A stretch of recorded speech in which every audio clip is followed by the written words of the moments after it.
Hello, it is I, Count Von Folsky, once again.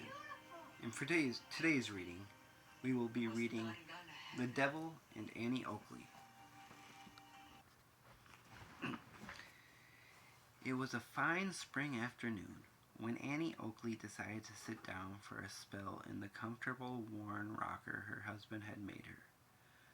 She watched the wind push the day lazily along from the shade of her back porch.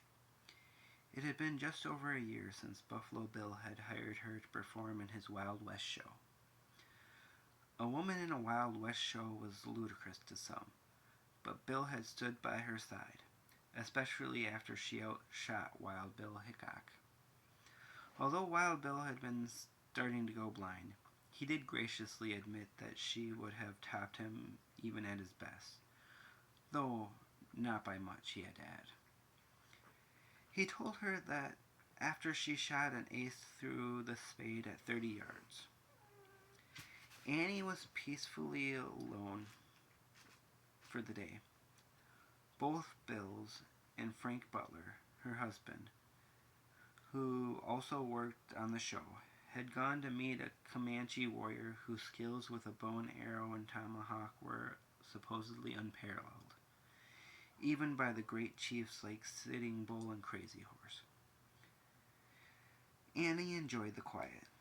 She had just poured herself a glass of whiskey with a splash of lemonade that had been freshly squeezed that morning, and for the moment was entirely content with the world. That's when everything went completely black all around her, a black so absent of light that she was instantly cold. Cold as death. Annie could feel her breath frosting as she rose quickly to her feet, contemplating heading inside and grabbing her rifle, but knowing in her heart that it wouldn't help. She was, however, unable to think of a single other thing to do. When her hand reached the door handle, there was a tremendous cacophony of what sounded like wings flapping. Wings too large to belong to any bird, followed by the ruffling of settling feathers, right before everything returned to normal. Annie was still processing the event that had just transpired when she heard a voice that, as it spoke, began so vast it seemed to be coming from all around her, as well as in her head, before it adjusted itself, with an almost undetectable smoothness, into a warm, soothing voice that could have entranced her for hours. It sounded close behind her. Phoebe Ann Mosley. Or is it Annie Oakley you prefer? Annie froze. Her Winchester was above the mantel, maybe 20 feet from where she now stood.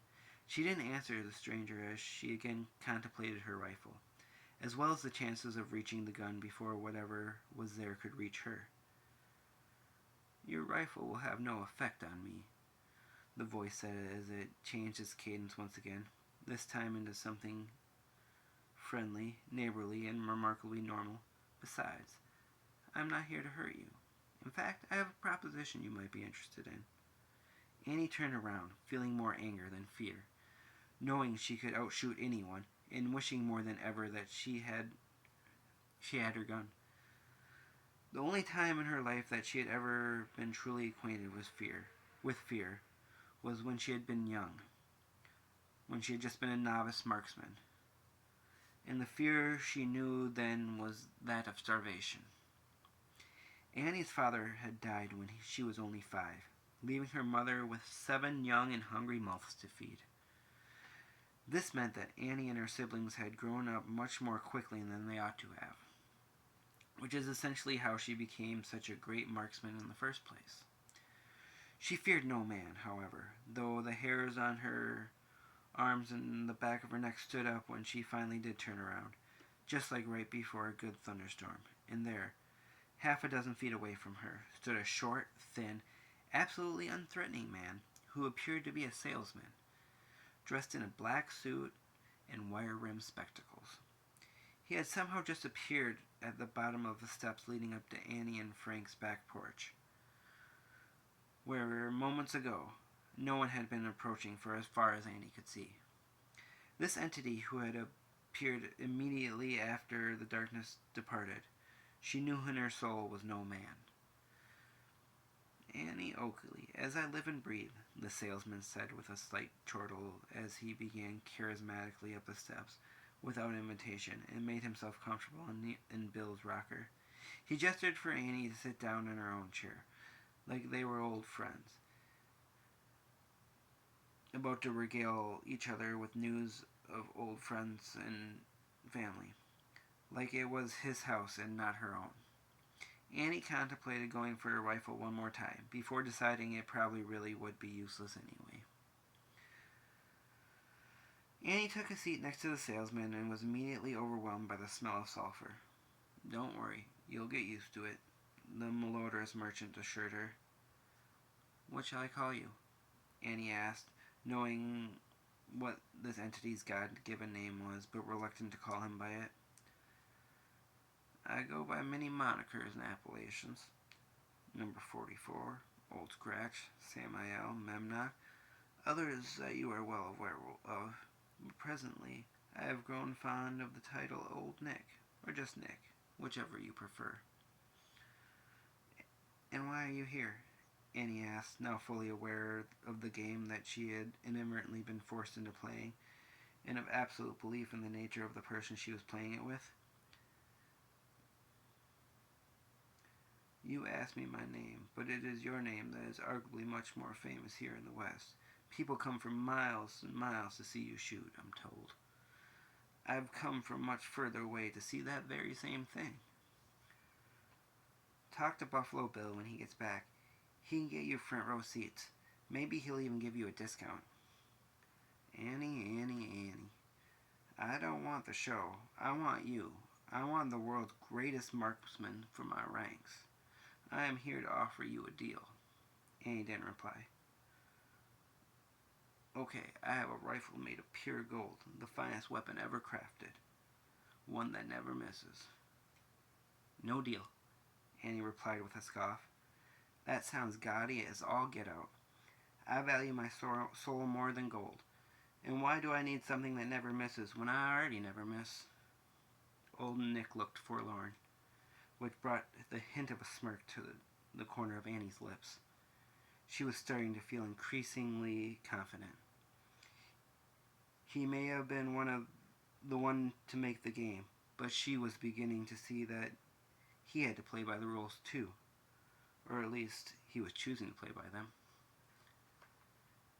"A rifle that fires true every shot and never has to be reloaded or cleaned could pique my interest," she offered, more for the challenge than the reward. Old Nick immediately brightened up. "Okay," he said. "Here's my proposal." Old Nick stood up and produced a small figure of a white dove, roughly the size of a hummingbird, seemingly out of thin air. He walked down the porch steps and set the dove figure on the top of the base post of the railing. 100 paces to shoot this dove," the salesman explained. Annie looked at the mysterious stranger expectantly, knowing this feat was far too easy and could be accomplished by a great many individuals. "Fair enough. I was hoping you would instantly agree, but I am sometimes known as the Prince of Lies. A rather undignified and undeserving title, if I do say so myself, so your hesitation is understandable.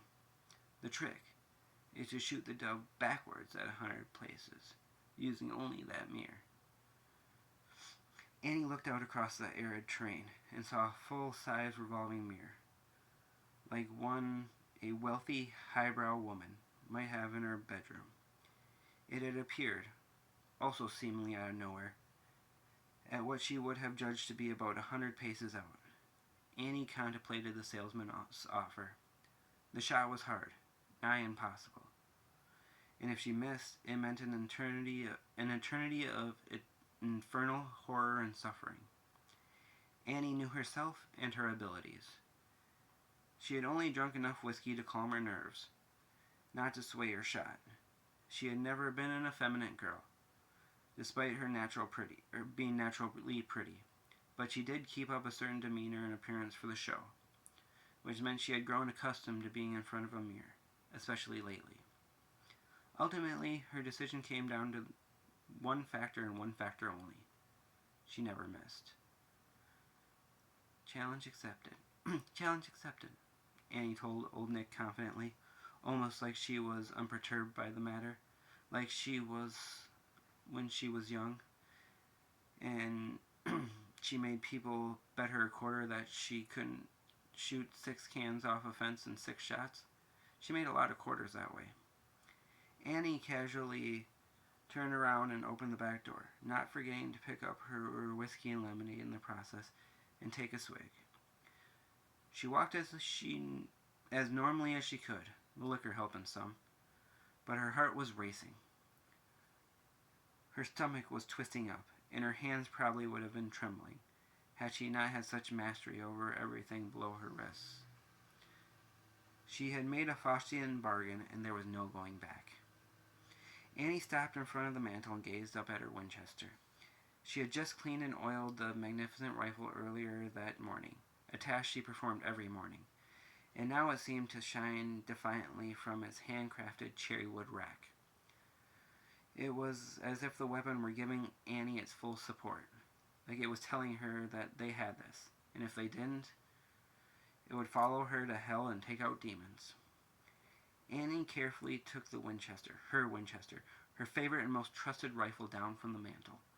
The weight and structure of the weapon were perfect, divinely familiar, as the gun itself seemed to become another appendage, another part of Annie's anatomy, the instant it was in her grasp. She released the barrel, exposing the chamber and grabbing one cartridge out of the box of ammunition below where the gun had rested. She loaded the rifle with that single cartridge. She locked the barrel back in place, and because